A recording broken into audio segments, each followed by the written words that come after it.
Lalu ini adalah analisis tapak saya. Yang pertama ada kondisi tapak, capaiannya ada jalan utama, itu saya membuatnya satu garis lurus, jadi sesuai dengan arus lalu lintas dari bagian timur ke bagian barat. Gambaran tanggapan tapak sesuai dengan pola linear yang tertata. Selanjutnya ada hierarki ruang. Jadi yang memiliki view tinggi potensi itu ada di bagian pojok kanan atas, dan rendah potensi itu ada di bagian tengah bawah. Seperti itu. Bisa dilihat hierarkinya dari luar ke dalam itu lebih tinggi, senternya ada di bagian pojok kiri bawah. Artinya bagian pojok kiri bawah itu adalah area privat paling aman jauh dari jalan utama. Lalu yang bagian pojok kanan atas itu adalah area publik. Selanjutnya ada kualitas visual. Dari yang bisa kita lihat, view-nya melihat ke bagian dalam, bagian bawah, serta bagian pojok kiri. Jadi area yang atas itu adalah area lapangan voli, dan di bawahnya area voli itu mendapatkan view terbaik, dan bagian bawah paling kiri itu memiliki area yang paling jauh dari kebisingan karena jauh dari jalanan, lebih privat. Selanjutnya analisis tapak dari angin. Pada tapak itu terdapat angin musim dan angin dingin. Angin musim dengan kecepatan 8 km per jam dan angin dingin 11 km per jam. Angin dingin dari arah timur menuju ke arah barat, dan angin musim dari arah barat daya menuju timur laut. Jadi saya membuat bangunan dengan tempat terbuka agar angin tersebut dapat menyejukkan tempat itu. Selanjutnya hujan di tempat itu memiliki sifat di bawah normal, yaitu 67% dengan curah hujan 151 sampai 300 mm. Dengan itu saya membuat atap. Atapnya saya buat sedikit miring untuk menanggulangi hujan, agar air hujan dapat turun dari atas menuju ke bawah.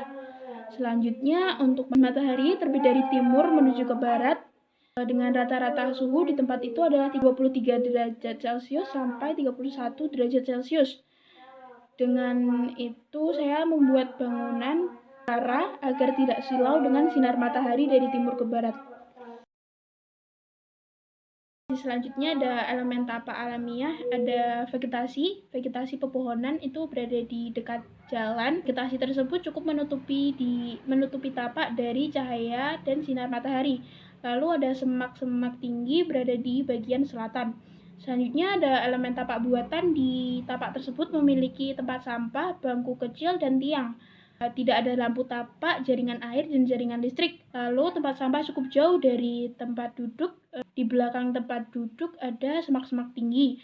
Selanjutnya tidak ada selokan, namun air cukup terserap karena langsung terserap tanah.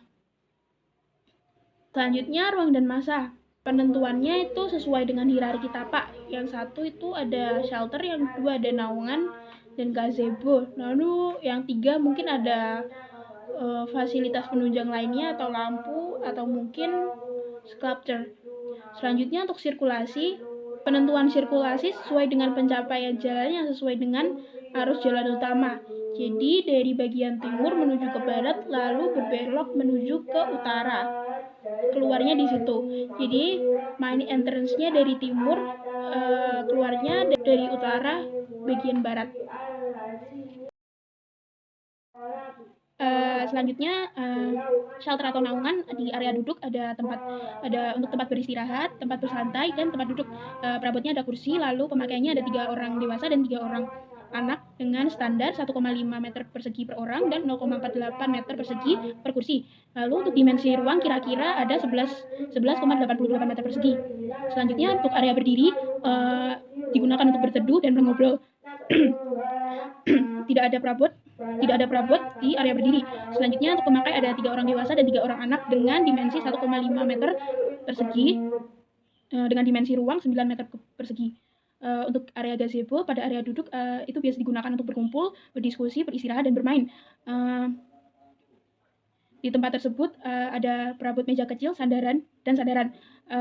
Untuk pemakai kira-kira 4 orang dewasa dan 2 orang anak dengan dimensi ruang 1,5 meter persegi untuk per orang, 1 meter persegi per meja, dan 1,8 meter persegi untuk sandaran, dengan luas area 21,48 meter persegi.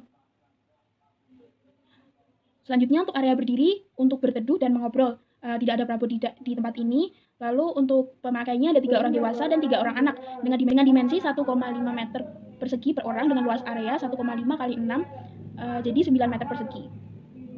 Selanjutnya untuk analisis kualitatif, siapa yang menggunakan anak-anak berapa, kurang lebih 4-5 orang di weekday dan weekend 5-8 orang.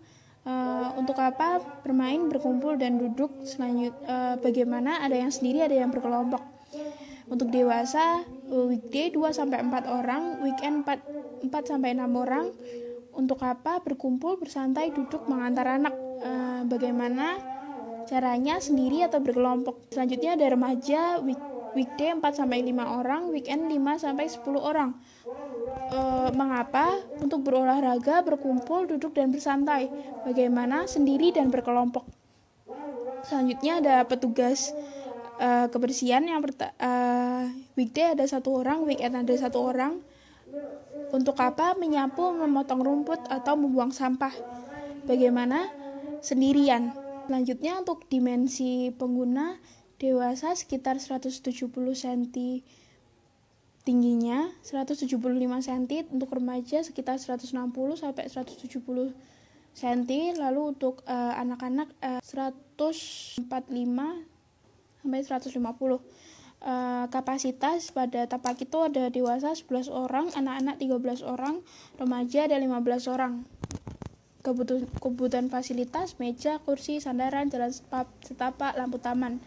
Untuk pola tatanan ada linear dan radial. Dari fasilitas tadi ada gazebo dengan sifat ramai dan radial, hierarkinya semi privat. Kapasitasnya pagi dan sore. Lalu untuk hubungan kegiatannya sedang dan tidak terlihat. Untuk shelter sifatnya ramai dan klaster, hierarki semi dan publik, intensitas pagi dan sore.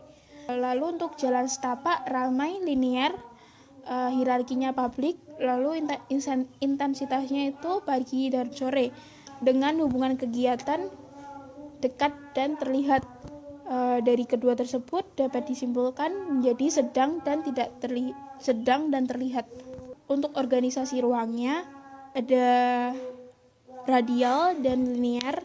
Yang pertama linear itu shelter ke gazebo, lalu ada jalan setapak dan area penerima menuju ke shelter dan gazebo.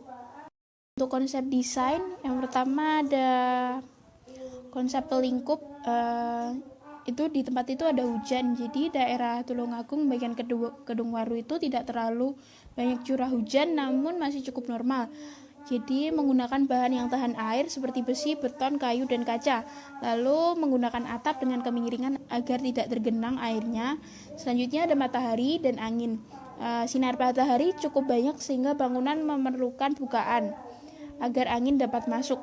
Untuk gagasan intuitif dari konsep desain ada kata kunci was-was semangat. Penerapan kata kunci kemarin ditentukan lurus, tajam, dan oval. Jadi tampak sampingnya berbentuk oval-oval.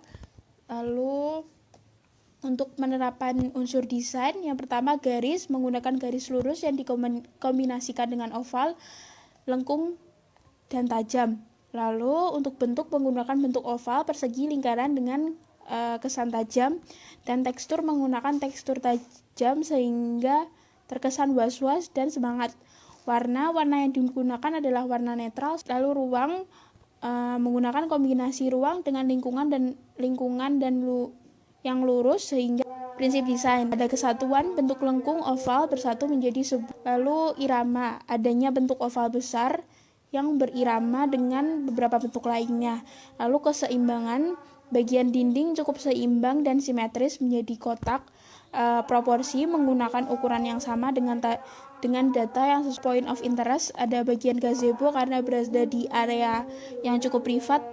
Komposisi tapak terdapat 3 area. Lalu ini adalah konsep desain saya. Yang pertama itu ada atapnya itu berbentuk persegi dengan 4 kolom di pojokannya, dan atapnya itu memiliki aksen besi di atasnya dengan bentuk oval yang memiliki ketinggian yang berbeda. Lalu untuk tampak depannya itu memiliki semacam sedikit penutup di samping kanan kiri dari kolom-kolomnya dengan bentuk lengkungan, persegi, dan lingkaran-lingkaran.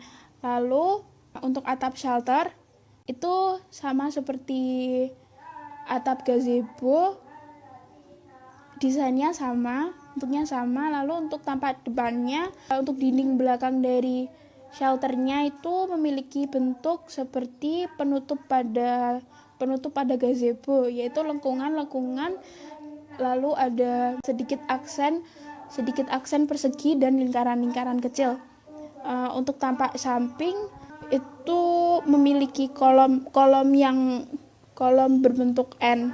Atapnya itu tidak menempel pada kolom yang atas. Untuk gazebo berbentuk kubus dan untuk shelter berbentuk prisma segi 4. Selanjutnya ini adalah maket studi dari tapak saya. Pertama ini ada gazebo yang berbentuk kubus tadi, atapnya berbentuk itu, lalu pinggirannya berbentuk seperti itu. Dan ini adalah maket studi untuk shelter saya. Atapnya seperti itu dengan desain seperti itu.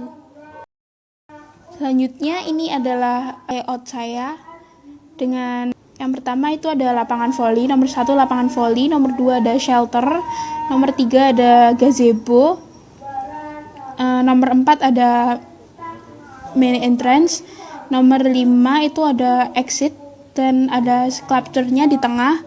Lalu nomor 6 itu ada lampu taman yang bagian oranye itu, bagian oranye kotak kecil itu lampu taman. Nomor 7 ada jalan setapaknya menggunakan perkerasan paving. Lalu nomor 8 ada pohonnya ada di bagian barat dan timur. Lalu nomor 9 itu ada semak-semak dan tanaman menggantung pada dinding. Nomor 10 itu ada bangku taman berada di bagian center. Nomor 11 itu ada bangunan luar dari tapak. Lalu ada nomor 12 itu adalah jalan utama dari tapak. Sekian dari saya, kurang lebihnya mohon maaf. Wassalamualaikum warahmatullahi wabarakatuh.